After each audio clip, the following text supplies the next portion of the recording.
Groundwater is the word used to describe water that saturates the ground, filling all the available spaces. By far the most abundant type of groundwater is meteoric water. This is the groundwater that circulates as part of the water cycle. Ordinary meteoric water is water that has soaked into the ground from the surface, from precipitation, rain and snow, and from lakes and streams. There it remains, sometimes for long periods, before emerging at the surface again.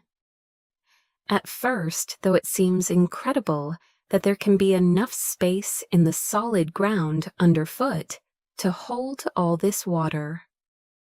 The necessary space is there, however, in many forms. The commonest spaces are those among the particles, sand grains and tiny pebbles, of loose, unconsolidated sand and gravel. Beds of this material, out of sight beneath the soil, are common.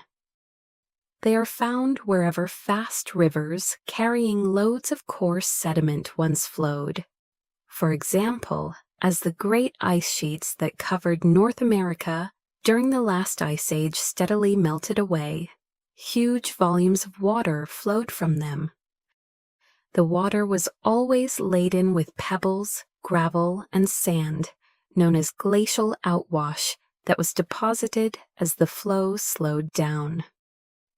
The same thing happens to this day, though on a smaller scale, wherever a sediment-laden river or stream emerges from a mountain valley onto relatively flat land, dropping its load as the current slows. The water usually spreads out fan-wise, depositing the sediment in the form of a smooth, fan-shaped slope. Sediments are also dropped where a river slows on entering a lake or the sea.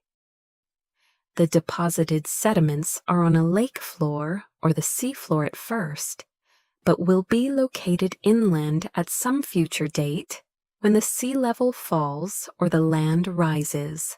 Such beds are sometimes thousands of meters thick. In lowland country, almost any spot on the ground may overlie what was once the bed of a river that has since become buried by soil. If they are now below the water's upper surface, the water table, the gravels and sands of the former riverbed and its sandbars will be saturated with groundwater.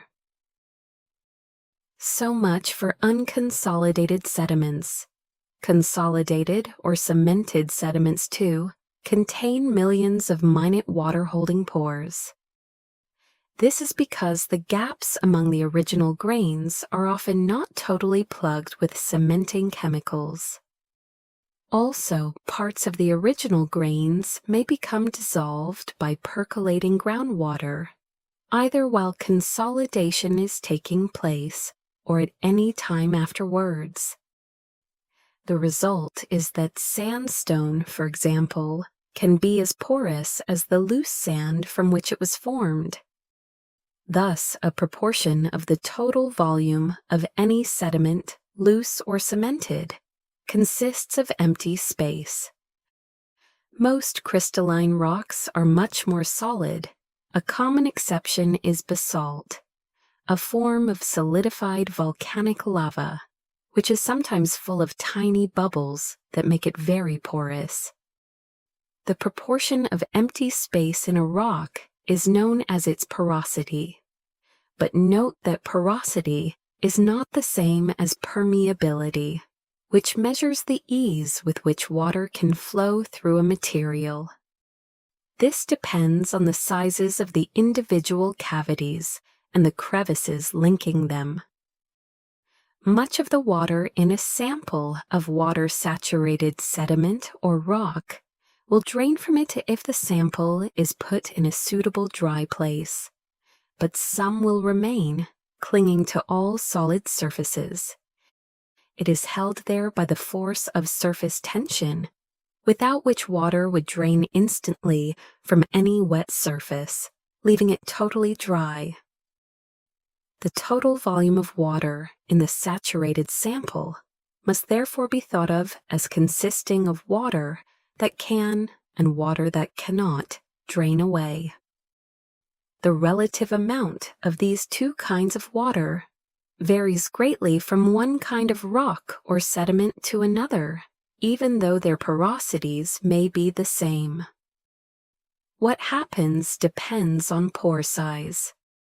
If the pores are large, the water in them will exist as drops too heavy for surface tension to hold, and it will drain away.